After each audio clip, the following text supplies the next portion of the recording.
5/3/2021 को मदनगंज थाना क्षेत्र के सुमेर नगर इलाके से इतला आई कि एक लड़की को दिन दहाड़े कुछ बदमाश बंदूक की नोक पर उस लड़की के पिता के साथ मारपीट करके और भगा कर ले गए हैं और उन्होंने फायर भी किया है। इस इतला पर थानाधिकारी मदनगंज और डीवाईएसपी किशनगढ़ सिटी तुरंत मौके पर पहुंचे, घटनास्थल का जायजा लिया और नाकाबंदी कराई।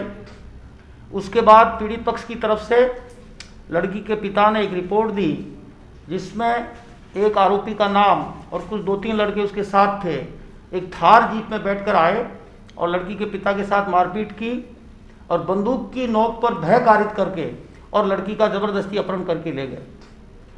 इस एफआईआर पर तुरंत मुकदमा दर्ज करके अनुसंधान किया गया और पीड़िता अपहृता के साथ आरोपियों को तलाश करने के लिए जिला स्तर पर तथा स्थानीय सर्कल स्तर पर भी स्पेशल टीमें गठित की गई। एडिशनल एसपी अजमेर ग्रामीण का कैंप किया गया, डीएसटी टीम को वहां लगाया गया।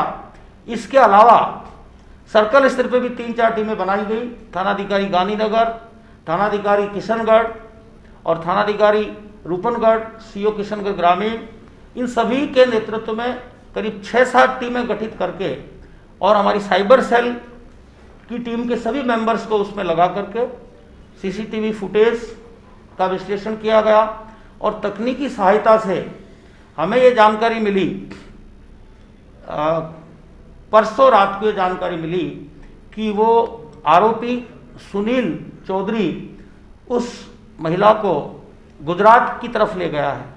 पुनः उनके नंबर प्राप्त करके जहां उन्होंने संपर्क करने की कोशिश की, उन लोगों पे पुलिस की निगाह थी। जो ही हमें जानकारी मिली कि उन्होंने अपने कुछ परिचितों को फ़ोन किया है, तुरंत पुलिस ने उनसे पता करके उनके मोबाइल नंबर प्राप्त किए और उनकी लोकेशन प्राप्त की।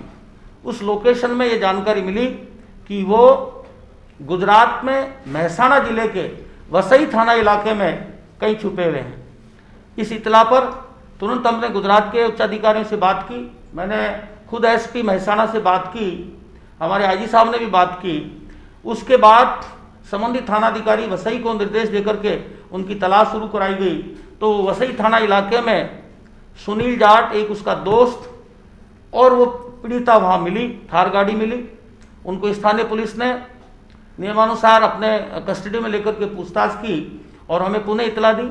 उस पर थानाधिकारी गांधीनगर के नेतृत्व में और साइबर सेल के सदस्यों के साथ एक टीम रवाना की और उस टीम ने वहां से वसई पुलिस थाना की कस्टडी से इन तीनों को अपने कब्जे में लेके, उन्होंने चूंकि उनको नियमानुसार अरेस्ट कर लिया था 151 में, तो वहां के मजिस्ट्रेट से बाद जमानत स्थानीय पुलिस की कस्टडी में लेकर यहाँ लेकर आए। यहाँ आने के बाद पीड़िता के बयान 161 में लिए, उसका मेडिकल कराया।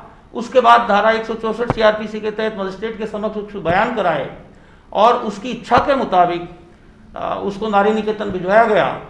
उसके बाद तफ्तीश 4 आरोपी जो इस घटना में शामिल थे, इस पूरी घटना की योजना बनाने में, षड्यंत्र में शामिल थे, उनको जैसा आपको विदित कल उनको गिरफ्तार किया गया था और 2 जो जिसमें एक मुख्य आरोपी भी शामिल है उसको और उसके एक साथी दुर्गेश को गिरफ्तार किया गया।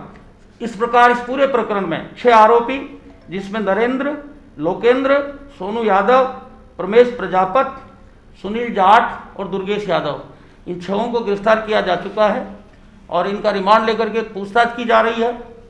घटना में जैसा बताया जा रहा है कि इन्होंने फायर भी किया है। उस हथियार के बारे में जानकारी करके पूछताछ करके हथियार बरामद किया जाएगा और अन्य किसी अपराध में ये लोग शामिल रहे हों उसके बारे में भी पूरी पूछताछ की जा रही है। उसके बाद नियमानुसार कार्रवाई करके और इनके खिलाफ चालान न्यायालय में पेश किया जाएगा। सर, क्यों किया गया था अपराध? अपहरण क्यों किया गया था, इस संबंध में विस्तृत अनुसंधान किया जा रहा है। हथियार कहाँ का था? इसके बारे में अनुसंधान जारी है। लाइसेंस शुदा था क्या हथियार? अनुसंधान से तय होगा कि उसका हथियार लाइसेंस शुदा था या अवैध था। पीड़िता को आप नारी निकेतन भेजने की कह रहे हैं, उसकी इच्छा के मुताबिक जहां वो जाना चाहती थी वहां उसको भिजवा दिया गया। परिजनों के साथ जाने से इनकार किया पीड़िता ने? ऐसी स्थिति हो सकती है तभी नारी निकेतन भिजवाया गया, लेकिन उसकी इच्छा के अनुसार ही उसको नारी निकेतन भिजवाया। इस इस संबंध में अनुसंधान किया जा रहा है।